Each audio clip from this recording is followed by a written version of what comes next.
This week we're going to tell you about a local financial advisor's longtime passion for classic cars. So let's go inside and see some of his beautiful vehicles.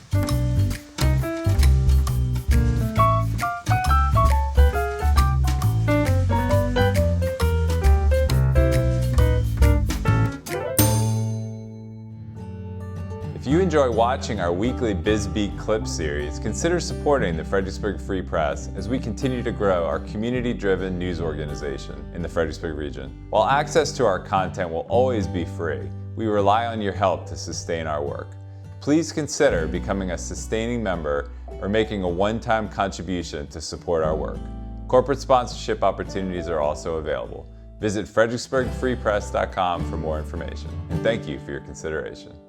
So today I'm out in King George County with Chris Hallberg. You may have noticed in parades and around town, Chris is a collector of classic cars. So we wanted to get Chris's story and tell us a little bit more about how he came to own all these cars and the business. So Chris, thank you for joining us. Thank you for coming. Yeah.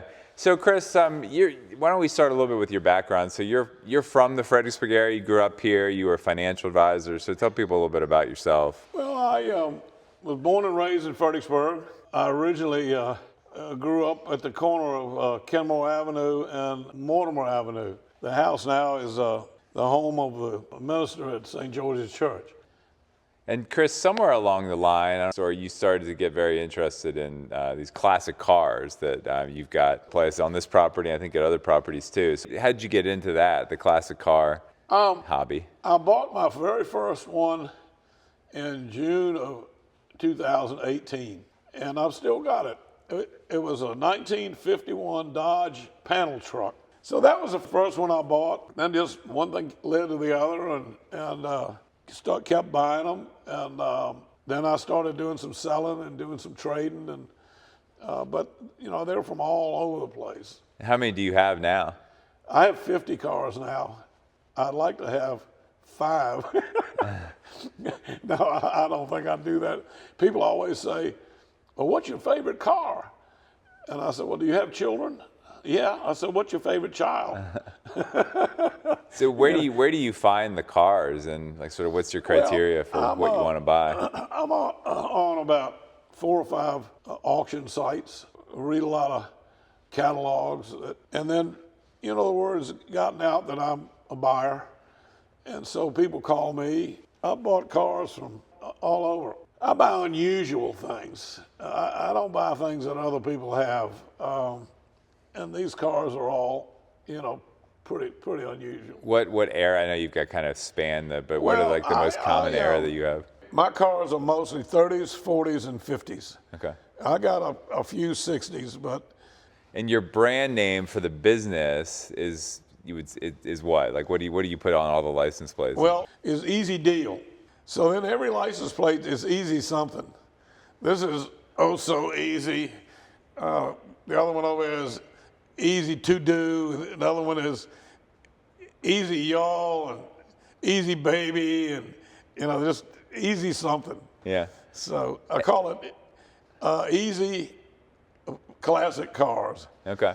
And your cars, I mentioned at the beginning, you have them in like the JM Homecoming Parade, right? And like the Christmas Parade. Yeah, I've done the Christmas Parade, and but yeah, there are a lot of parades. And you were saying that unlike some collectors who maybe don't necessarily like actually drive their cars a lot, you drive your cars all the time. They're all like drivable, functioning cars. I mean, I've got friends that have spent $250,000 on one car, redoing it just the way they want it. When they go to a car show, they put it in a trailer. They take it to the car show. They back it out of the trailer, and then they put it back in the trailer. We call them trailer queens. Or you can do what I've got. Mine, they're called drivers, which means that I'll drive 2 or 3 a day sometimes. I call mine 3-pointers. They look good from a distance. What do you love about the hobby? Well, number one, makes people smile. Yeah. Everybody loves old cars. Yeah. My grandfather had one just like that. I remember riding in those back seats, you know, and Everybody will always look in there, always stop me. They always take pictures. Can I get in? Can I do that? I enjoy that. Yeah. And you've got them, we're sitting in a garage or warehouse, I don't know what you would call it, but that you just had built at your property in King George.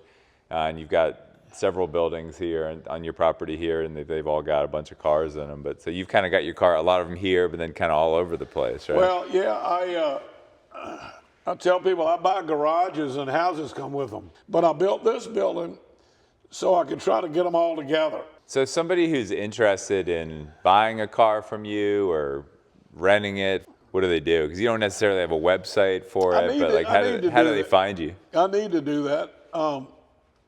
Right now it's word of mouth. People call. People know that I'm a collector, and that a lot of people just refer people to me. Okay. Yeah. That's your dog, Hammer and Hank, right? Home run, Hank. All right. Well, Chris, why don't we walk around a little bit and you can show us some of your cars. Sure. Yeah. Okay. All right. This car here, the name of the car is Wally, and it's a 1951 Plymouth Cranbrook convertible, and they had it in Street Rider magazine, and there was 12,000 cars, and it came in the top 100. It was the very first nice car that I bought.